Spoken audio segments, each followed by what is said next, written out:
LPS melakukan resolusi terhadap bank bermasalah? Pertanyaan semula tadi, kalau ada bank bangkrut biarin saja, kenapa?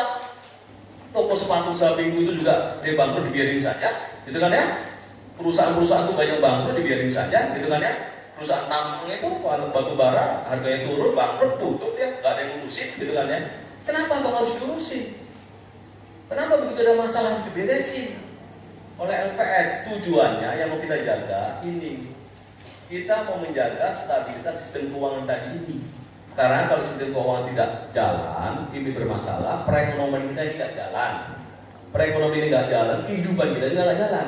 Karena kalau kita baca teori ekonomi dulu tuh, teori kebudayaan, kehidupan manusia itu kan kegiatan ekonomi.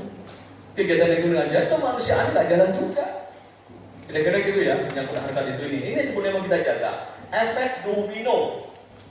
Yang mau kita jaga efek domino, karena efek domino ini bisa menyebabkan ras, menyebabkan instability. Nah ini yang mau kita jaga. Untuk apa kita melakukan resolusi bank? Mau jaga ini karena dia bisa menyebabkan efek domino.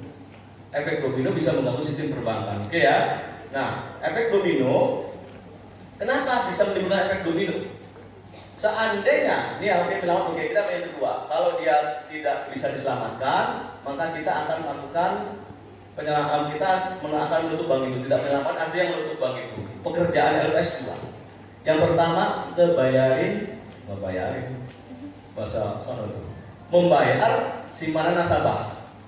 Biru di pusat tabungan kalian itu akan dibayar oleh LPS. Namanya klaim pembayaran, klaim simpanan. Yang kedua, dia akan melakukan likuidasi bank.